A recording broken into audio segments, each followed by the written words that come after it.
What up? It's the Dropping Dimes podcast. I'm your host, Mark Veer, and welcome to episode 1. Special guest, Terence Booman Jackson. How you doing, my man? I'm good. How are you? I'm doing well. I really appreciate you coming on. So I was thinking you would be the best person to have on our first guest. You've been around San Antonio basketball your whole life, and you're still actively involved with hard work with your organization. Take me back to when, one, you started playing AAU, how it was different then, your journey coaching with the Rohawks, and now where you are today with hard work. Back when I played at AAU, it was a lot different. AAU wasn't even really the deal back then. The BCI was the bigger deal. So, I played here. We played for a team called the San Antonio Bombers. And what we did was you played in a BCI league. And you played in the league with, you can only have 3 players from your high school on the team. And, Gary Durbin was one of my coaches at the time. And so we played, just the league games. You played league games. And then we went to a big tournament at the end of the year, which was in Lubbock, Texas, the BCI Nationals. At the time that I played, it wasn't until my senior year that the state of Texas, I'm dating myself now, that the state of Texas allowed us to go play in camps. Camps weren't allowed until my senior year. And during that time, there was Greg Ostertag and some other guys that were there at the camp. It was in Huntsville at Sam Houston State University.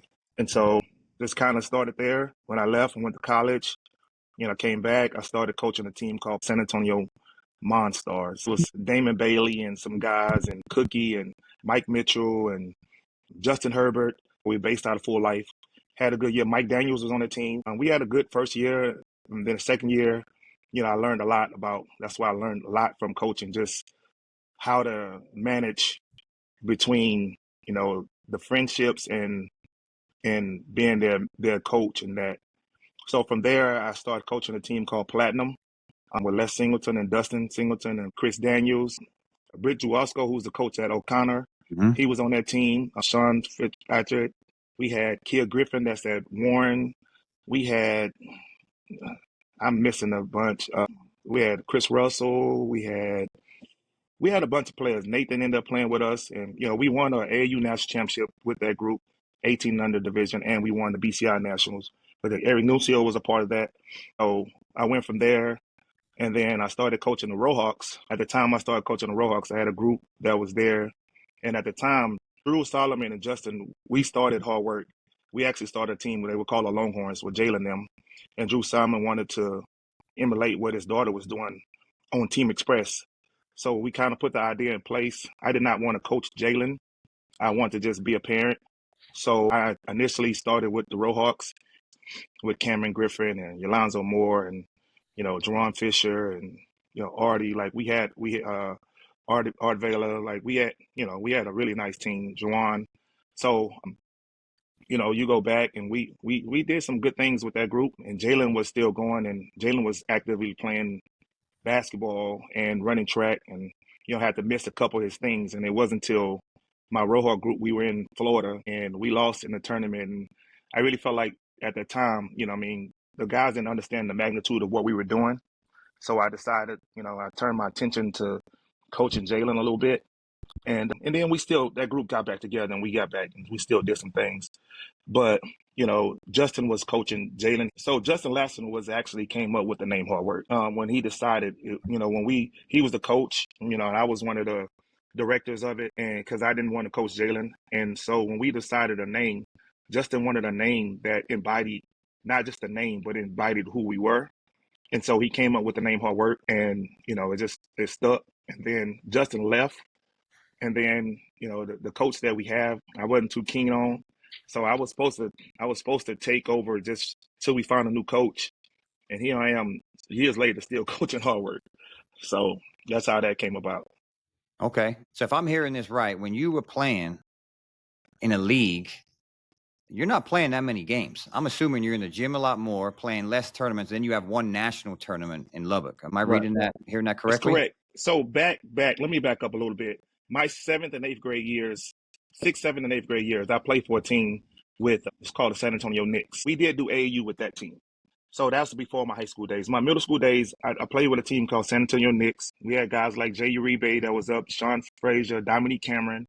Those were our older guys, our mentors. So we had those guys. But, we all played for the same thing, and it was crazy because we were a shoe team before we shoot team. We were everybody on our team had capers, and we back then that was a big deal. Mhm. But every year the big deal for us was we would go to a regional qualifier, AAU qualifier in Corpus Christi.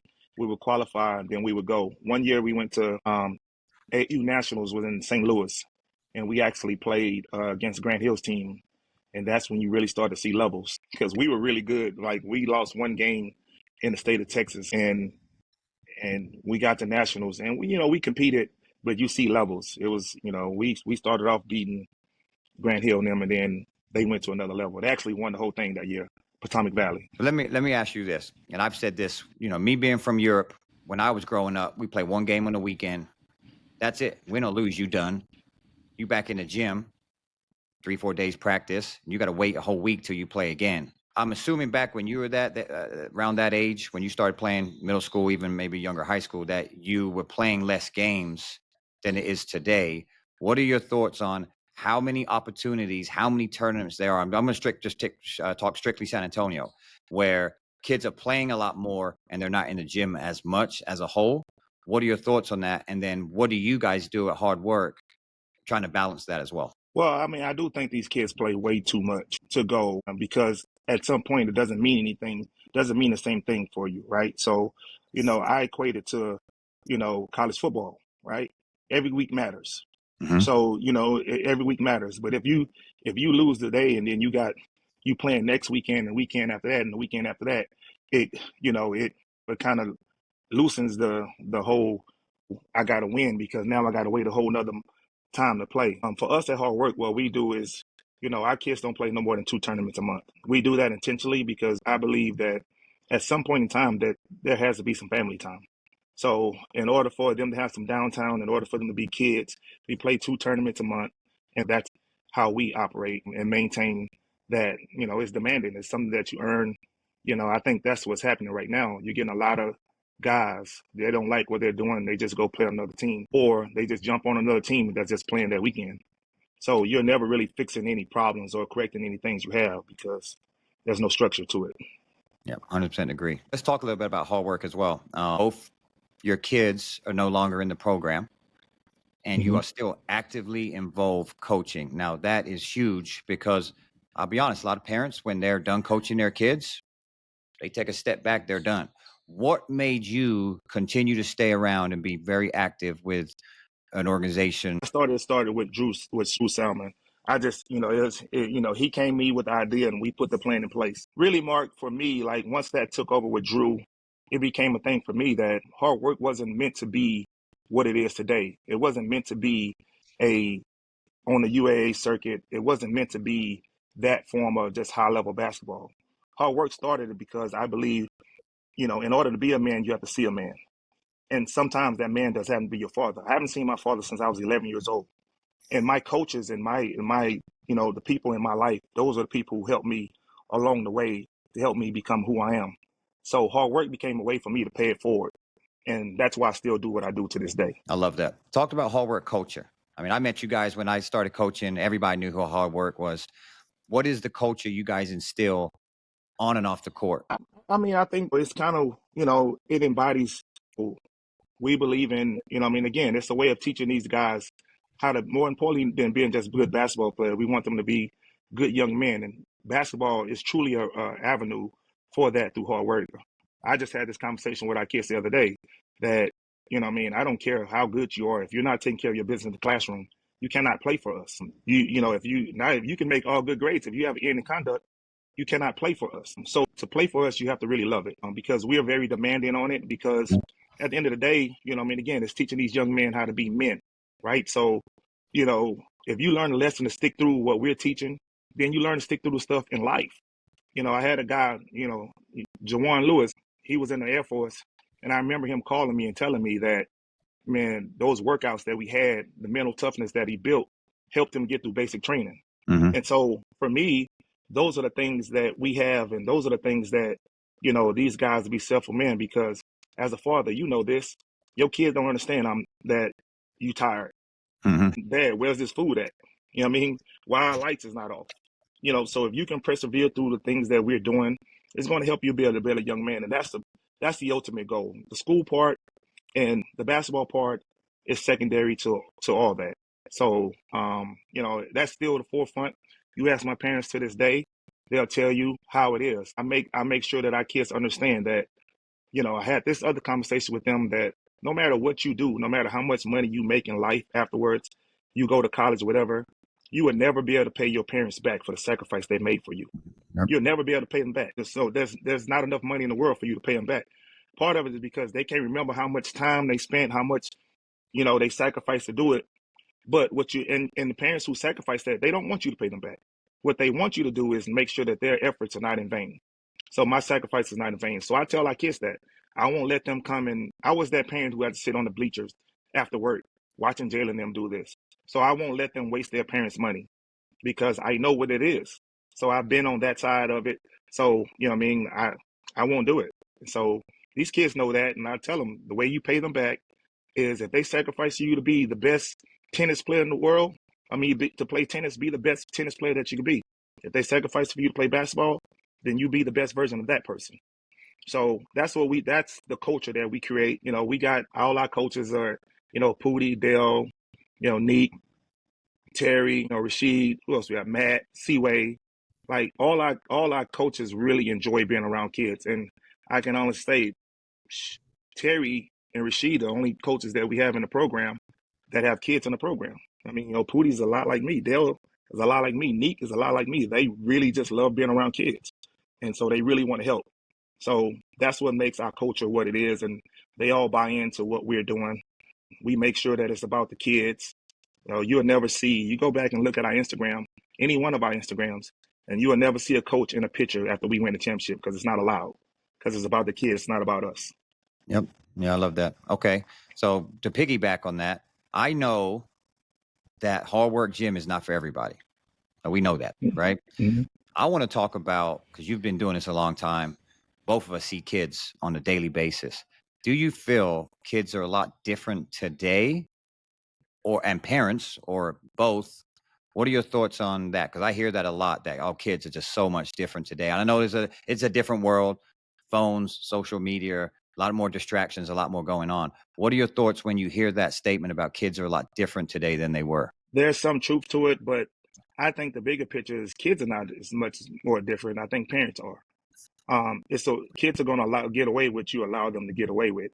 So you mean to tell me back in the day when we were growing up, if we just did the right thing because it was just the right thing to do, or we knew there was consequences to what we did?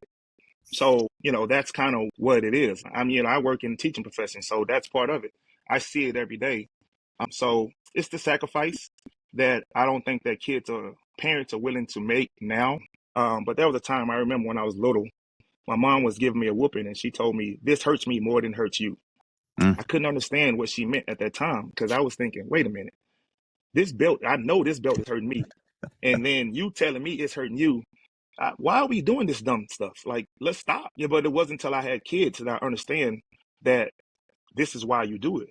Because it takes that sacrifice for you to go and for you to understand. At this parent, I'm very hands-on with my parents, and I make sure they understand where I am and what it is in our program, and understand what we're developing.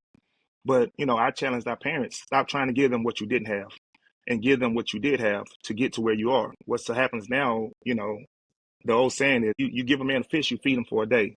You teach him how to fish, you feed him for life.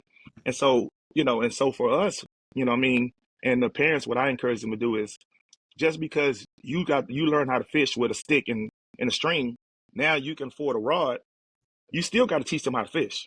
It's still the same mechanics. You're still teaching them how to do it, how to get there. You're just using different technology. Now you have a phone. Now you have a computer. Now you have other things. You're still, the basics of teaching them how to fish is still there. So that's, I think more so the parents, the kids are going to get away with it. If you let a kid go play with 8 different teams and you driving all around, or if you buying him $150 shoes and he don't really want to be there, he's going to keep doing it. Yeah, I agree. I'm glad you went that route. So I'm 100% with you. That kind of segues into you being a parent. So you have, very rare, 3, soon to be 1, soon to be 3, but you have currently 2 collegiate athletes, Division I, and then your daughter's going to be here next year. Talk about that. Like, talk about how proud you are of that and all the work they put in, and how how that's come about, and then also the process. Because I know a lot of people have hit me up, want to know what that is like for you as a coach and a dad, as a mentor, and then how do you navigate through that? First of all, I am really proud. I mean, Jalen graduates in December with his master's. Jayshawn graduates in December in the spring with his bachelor's. So I'm very proud of it because it's what I set out to do. And the ultimate goal for hard work is debt-free degrees. So, when those guys signed, they came back and, talked to the kids and what it was about. And so I was very proud of it. It was a tough process because coaching your kid is really tough because people don't know how hard your kid works, and so they just make an excuse to think that your kid is just getting that because you're their father, and not understanding that the work that they put in. Jalen and Jay Sean, and even LA for that matter, they make it easier for me because they're the hardest working kids in the gym. I would tell anybody, ask questions. This wasn't something that I did right away that I had to learn. And part of it was when I first started coaching Jalen, and I thought Jalen had a chance to be very good. I made a call to a guy by the name of J. Michael Reese. And I asked him, I said, man, what is it that you do? How do you maintain a relationship with your kid while training him, while the work? And, and he gave me advice. He said they never talk about it at home. And Mm. so I kind of implemented that into what we do. It wasn't until COVID that we had a basketball goal at home. We never did that because you hear a lot of stories that these dads that push their kid really hard. And then you hear that time when it's time for that kid to go somewhere, that kid goes far away because they don't want to be near that parent because they're tired of the constant pushing. And that was one of the things I didn't want to do. So I did several things to combat that. Like I said, we never had a basketball goal at home. We never brought it home. The thing that we actually have a rule. It's called a 10-minute rule. And after a game, practice, whatever it is having to do with basketball, I have 10 minutes to talk to you about it. After that 10 minutes, it's over until we get to the gym the next day. Once the kid realizes that you only going to talk for 10 minutes, they're going to just listen to what you have to say. It's been beautiful. Like one of the most things that I'm proud of today is, my kids, especially in today's age, Division I kids, they taken care of. I had to go home because I want to wash clothes or you want a home cooked meal. Division I, they cook meals for you every day. So what I want to do is create a culture to my kids. They didn't have to come back. They wanted to come back. And so that's what we did. You know what I mean? It was for LA, it was a little different. I took it a step further with her. We still did the 10-minute rule, but I made sure that she understood that this is not about me, it's about you. We did a thing where we created a lanyard that had her goals goals on the top, and then it had what we needed to do to accomplish those on bottom. It had a picture of her. And I wore the lanyard when I trained. So the moment that she started like want to give me attitude and think it was about me, we could take this off and I'm done. And so she understood. Now we've taken a step forward because that lanyard started hurting my neck. But what her and her, what we have now is, before we train, we do a handshake. And once we do a handshake, she knows it's clock in time. Now I'm training. I'm not dad no more. After the training session we give a handshake. I'm back to being dad again. And we don't, we don't bring it home. I'll give anybody advice, that make sure that your kid wants it more than you want it, right? And it's a simple way to tell. If you got to take away their PlayStation because they didn't play hard, they don't want it. If you're punishing them we usually go to McDonald's when you have a good game, but now you ain't have a good game, so we not going, they Yep. didn't want it. Yep. So kids who really want it, you ain't got to punish them because they know what they've done. They know, they're harder on themselves because of the work they put in. They disappointed because they put in the work. I've never taken away something because Jalen's had a bad game or Jay Sean's had a bad game or LA has a bad game.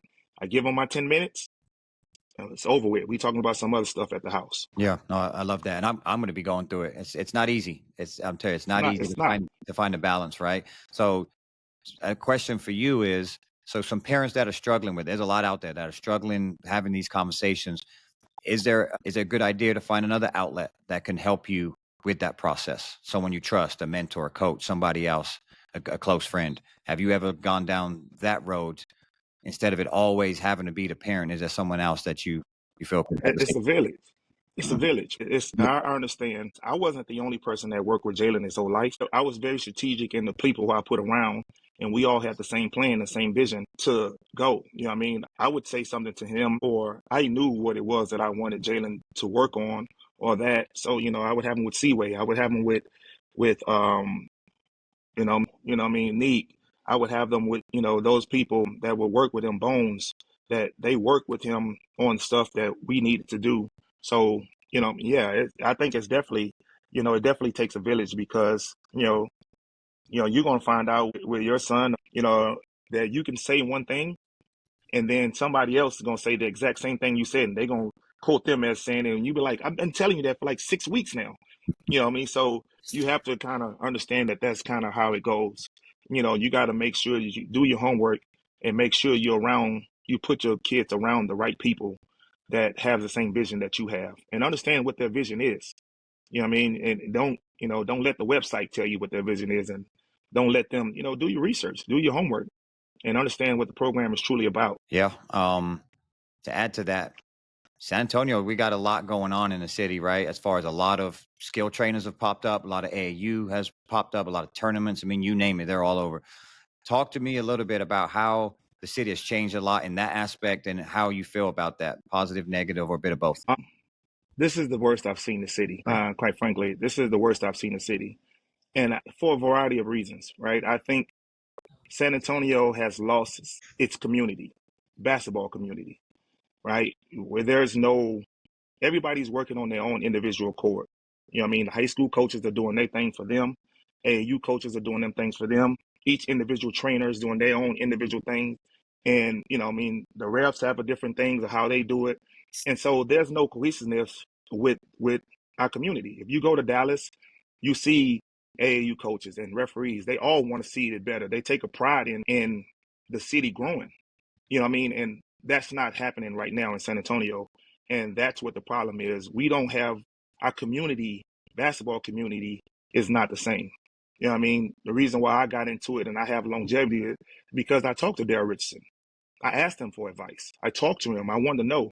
And Daryl took me on his wing and he gave me information. He talked to me and he helped me. I still call him to this day. So, nowadays, like you said, everybody has their own agenda because it's a money making thing. Teams are popping up. So many teams that you don't like what it is. I'm just gonna go start a team over here. Yeah, that's good for the tournament people, but it's bad for overall. Just our community, our basketball community is not what it once was. Like, what I mean, there was way too many teams. There's way too many individual people. It's a thing that I tell my parents. If you got to, I don't dictate who they train with. I don't care who they train with because it's who your kids feel comfortable with. But one thing I do tell them that if your trainer doesn't come watch you play, then he's not for your kid. If you're paying him all this money, he can take one weekend out of his day to see what you need to work on so he can get you in the gym. Therefore, and I don't think, I think that's part of hard work coach, right? Like Vince. When we had Vince, Ikuchuko that was at Cole, now it was at UC, now it's at St. John. When we had Vince, I worked Vince, I played him a certain way. And because I wasn't, I had so many guards and there was Vince, I reached into my San Antonio committee. I brought in Raymond Briggs, who I think is the best big man trainer in the city. Like I would back him and second that anyway. Raymond came in and worked with him on the things that I needed him to work on for Vince to have success with hard work. The moment that we played our last tournament in July, we then shifted our coach, our training session to what Vince needed to be successful at Cole. They played a lot of high post stuff. We didn't do that with hard work, but we turned that to him. And so, I think that's part of it. Like I believe in, the relationship that I have with the high school coaches. My kids, they train with me right now still, high school wise, but they're not allowed to play because it's their time. During June, during the month of June, we kind of take off a little bit because it's their high school time. And I feel like we have a good relationship with the coaches, and because for some kids, that's it. High school is it. Yeah, College is not for everybody. So you want them to enjoy that experience. And but again, Mark, you've been to some of these tournaments. How many high school coaches have you seen out? Mm-mm. You know what I mean? Yep. And then and vice versa. In the high school coaches, in the high school coaches defense, how many times have you been to a high school game and you see the AAU coaches screaming at their players to do something other than what the high school coaches tell them to do? Yep. You know what I mean? So the community is bad, man. You know what I mean? So it's not us working together for one another. I tell these guys, I'll help anybody who, if you have any questions, my ego is not that. People don't know half the people I train because I don't post it. Yep. So Mark, this is my first podcast. Yeah. I did a live with PJ and them, but this is my first one because I'd rather be in the background doing my thing. Yeah, and this is why the podcast came about. We did it 4 years ago with Lupe and Ray, and the city has gotten a lot worse since then. We had problems back then 4 years ago, and now, to your point, you said it's going in the wrong direction. What are solutions? I know that's not an easy question for you. I know you talked about community, everybody getting on the same page, but I hear a lot. There's more teams, there's more tournaments because there's so many more kids playing. Okay, the city's grown. I understand that, but is the solution that everybody just gets to play at a certain level, or do we need to figure out how we have a tier system or different levels? I've talked about this. What do you feel the solution is? And I love what you said about how we've lost community in San Antonio. That is 100% correct. How do we get back to where San Antonio was in a really good space? Yeah, Mark, look, here's the thing. Like, if people don't think that we're in a bad space right now, I think that San Antonio's top 10 in the country in population. Last I heard, it was like number 7. And in the 25 class right now, we have one guy who has a Division I offer. Yep. That guy's really good. Kingston he's excellent. You know what I mean? But how does that happen? You know what I mean? How does that go? So, I think the community and people don't understand it. The talent is so spread out that you may have one guy that their parents want them to be that person, but they don't realize they're that person on a really bad team. Colleges are not really bad, because if they're really bad, that coach does having the job. So you have to learn to play with other good players and understand that there's some sacrifices. That these kids don't want to be held accountable. There's some things, man. Like, we have to get better. Like I said, I think the officials have to let us play a little better. And, and Mark, again, I talked about it, but again, I know they're calling what the high school coach is calling for.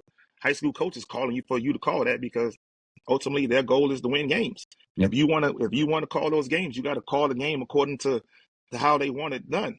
Solution, I don't know, man. Like I said, you have to do your research, man. There's a lot of false information out there. A lot of people making false claims that is not really there, because it's all marketing now, right? I look at the internet, this person has the best website and they claim that they did this. Go do the research and find out if that's what it is. And then once if you decide to come to hard work, know what that comes with. Yeah. Know what that comes with. That comes with, I have a very good reputation with college coaches, and I'm going to challenge you. We have some good coaches who understand, what it is, and and I just don't think it's necessarily competitive, man. Like, it's funny because me and Mo used to go at it. Like, we were at it every week because we both had really good teams, and we would go back and forth. This week is his week, next week was my week, and we went back and forth. Like, we couldn't stand each other. Now we look back at it and we laugh now. Yeah, right. Because we've seen the growth of the city and what it is in the state that it's in now. So I definitely think that it's going to take some high school coaches buying into the community, buying into the AAU programs. The AAU girls need to buy into the high schools. These trainers need to actually go check out these kids. And the way it's going to get fixed is we get back to it. We get back to our community, because this is not good. This is not, in the last 2 years, we have 2 guys that's, signed Division I. Yeah. And that's just not good. Too many options, you think? So here's how I kind of look at it is I look at it on the girls' side. I know it's a little different because there's probably less girls playing than boys in the city. But if you're a top girl, you're probably looking at 3 programs. And if I'm off on this, I apologize to anybody listening. But I'm looking at Finest, Player First, and Hoops Elite. Right? You just kind of those are the 3 that pop out. My son plays soccer. Right? He plays at a pretty high level. There's 2 programs you go to. That's it. And then there's some independent that are small. We're talking about boys AAU. How many options are out there right now? Wouldn't it be better where it's like, okay, if you're a elite or you're a legit player, the options are 1, 2, and 3. Because I know when I got here, I think there was 4 AAU programs when I got to the factory in 5. I know it was like the Rohawks, Celtics, maybe Spurs, and D1 Ambassadors, something like that. But it wasn't many. And those kids were going at it in-house. internally in San Antonio, and then everybody would come from the city because they would go play there. You guys would do it too, right? You go play in Dallas or Houston, do well, beat some team. Well, then you're going to come here, right? I feel we've lost that in San Antonio. Not so much on the girls' side. I know Ray does a real nice job of getting some teams to come in because they go play there, do well.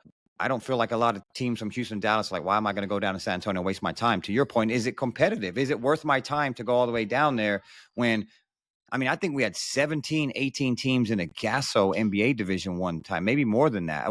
Can we put that many teams in an NBA division in San Antonio? We can. Here's the problem, and I'm including myself in this mix. I'm including hard work in this mix.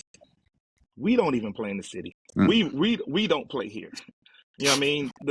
The future doesn't play here. Most of the elite teams don't play here for several reasons. You know, like that's part of it, right? Because this is what you have to do to go do that right now.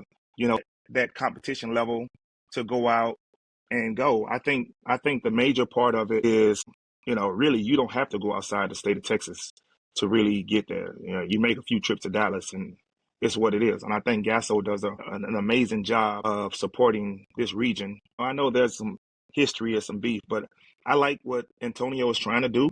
But there's some that we have to do and to include. And guys don't really want to ask questions, Mark. Like, guys don't really want to know. Because if you ask me a question, I'm going to give you the real answer. And guys don't really want to know that. So they're taking on outsiders. And we're starting to think that if I go to Houston and Dallas, these guys are going to look out for me. It's not the case. Houston, Dallas guys are going to look out for Houston and Dallas. You know what I mean? And I don't think PV would tell you this. I mean, I don't think he would have a problem with me. Micah played with me most of his whole career. Oh, he was under JJ and them. He was with us this whole time. He didn't finish off with us. He finished off in Dallas. Because if he didn't finish off in Dallas, that relationship with that community with PV in Dallas wasn't going to be the same.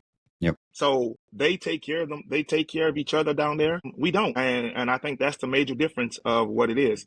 Do we have players? We do. You know, I think Cody and D has done a wonderful job of the environment they've created with the future. I think Lou does an amazing job.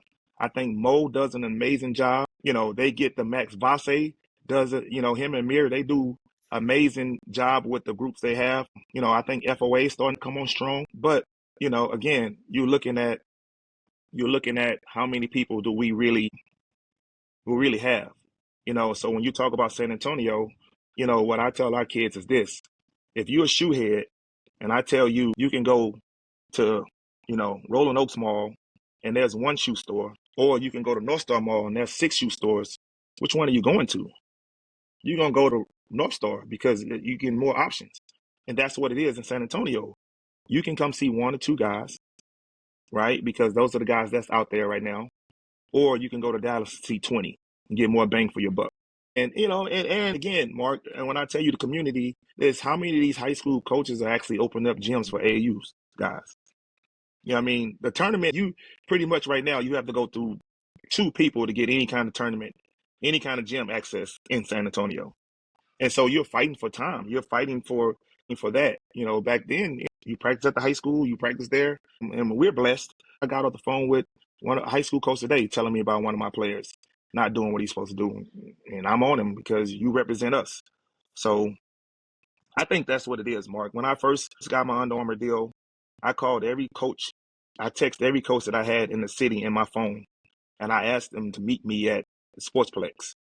And for those who showed up, you know, I told them, I said, man, I'm on. Like San Antonio, we have a brand now. We have a shoe circuit behind us. Anything I could do to help, I'm willing to help. It was a mixed bag that people thought I was trying to steal their players and this and that. And hence, you mentioned, you know, why we went out of state. That's what it was. Lupe and I decided, man, we keep trying to save the city, man, and the city don't want to be saved.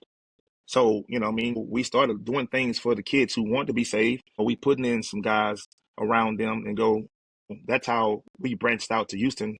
Like, it's still unheard of that, you know, we had the top player in Houston that played for us. We had the second best player in Dallas coming to San Antonio playing for us. So we had some of the top kids around that came to San Antonio to play for us. So that's a compliment to guys like Lupe and JJ, Kyle Dale. We couldn't have done it without those guys. But again, San Antonio is a little different, man. You got guys who in Dallas and Houston, you got guys who are gonna put money behind a program and just let you run the program the way you are. San Antonio don't. People that have the money, they support their neighborhood team that just not very good. I like what you said because it's like the community it has problems and we need to come together. That's why the podcast started. That's why you talked about referees, talked about tournament directors, we talked about skill trainers. Like everything you talked about is why I started this podcast. And this is how the city can actually improve. So I appreciate you saying that because that is why this all came about, is if we can somehow bring light and educate people in this, I think the city can get back to where it is. So I appreciate all that. I mean, I definitely think that it can happen, man. It needs to happen because the only people there's some people making a lot of money off this stuff because of tournaments and the things that they do. And the only people suffering is kids. There's some good kids out here that get lost in the shuffle because of it. Like I said, ultimately, that's what it is. We got to get back to that. I ask you this, Mark, when was the last time you seen a sold out basketball game? Talking about high school? High school game. In San Antonio?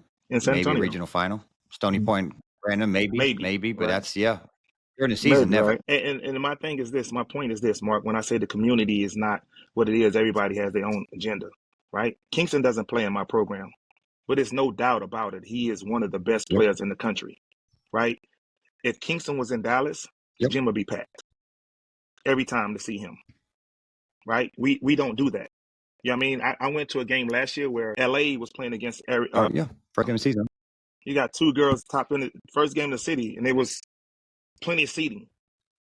You know what I mean? We have people who they don't go see that. Back when I played, that wasn't the case. Gyms stayed packed. And you know what I mean? I think these kids that say they want to do it, you don't go watch and you don't go see these guys. There's several guys that can really play, man, that in this city that can play that don't get their just due. But next time you on the internet and it's a big game between DeSoto and Duncanville, look how early those people are getting there just to watch these kids play. Kingston, he's him. You know what I mean? He's him. LA, she's her. You don't go watch these matchups. You don't go see these. We don't support them. And I think that's part of why our community is where it is. I think, Brendan basketball as a whole, you know what I mean? I just love good coaching. I love good basketball. But, we don't get the support that we need to have in order to move this city forward. We keep crying about what the city's not doing for us, but nobody's pouring back into the city. And I think that's the problem. That's good stuff, man. I could not agree with you more. Really, really good. I appreciate you. Let's close on a few questions here. So one wants to know about burnout.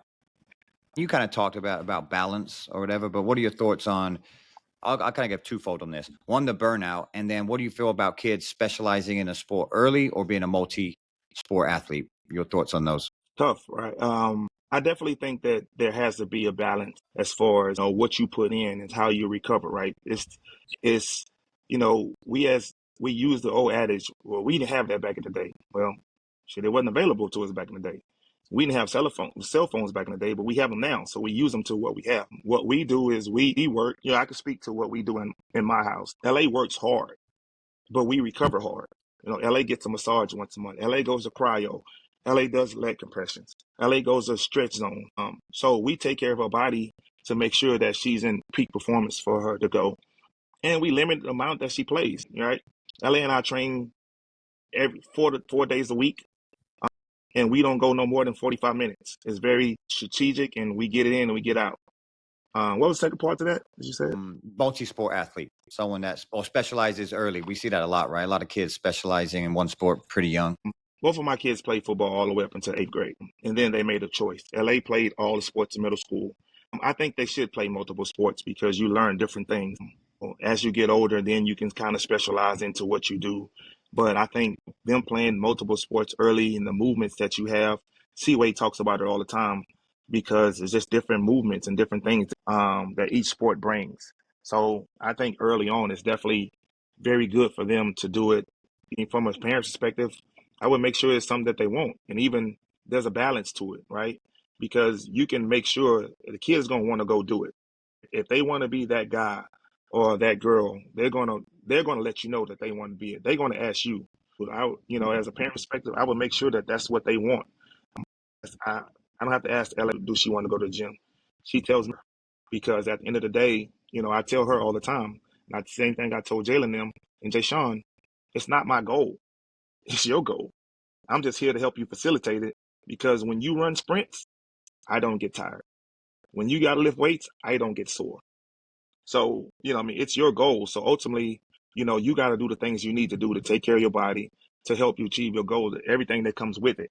People think it's just basketball, but it's off the court stuff, how you maintain your body, how you do that. So I definitely think that's a big part of it. Okay. Great stuff. Last question. And I got a few questions that kind of in the same subject, and it comes about you being a point guard, one of the top point guards in the city. A lot of these parents have, San Antonio smaller guards, right? How do you feel they can be successful? A smaller guard, not physically gifted, like most in Dallas and Houston say. What is some advice for them to be successful, even just playing basketball at any level? Number one, I would say we have a saying at Hard Work. You can't not be little and lazy. You have to be, if I'm small, I got to be the hardest player on the court. I got to understand what my role is. I got to understand, you got to play hard. You got to show up. And that means showing up is just not in games. I have to be, it's easy to see who finished first in the sprint. It's harder to see who's fourth or fifth. But if you're number one, they know that's you're number one. So I would say, number one, be the best shape on the team. As a little guard, you have to be that because now you can pick up 94 feet and you can play faster and longer and harder because you're in better shape and you take care and understand what your coach wants from you. A lot of guys, and again, a trainer's going to tell you what he thinks is best for you. I've been doing this a long time, and I've never seen a college coach say, I'm going to come watch you train. They're either going to watch your AAU game or they're going to watch your high school game. So if your trainer is not working with those guys, you probably should find a new trainer. And I just think, as a little kid, you understood. I knew, even when I played pickup, as me being a guard, I was one of the better players in the city, but I knew if I was a leading scorer on my team on a consistent basis, we weren't very good. So I knew what I was good at, and I knew I didn't let anybody talk to me about that. And, and a quick story to tell you about that, right? So Jalen, after his 8th grade year, he got his several D1 offers after that.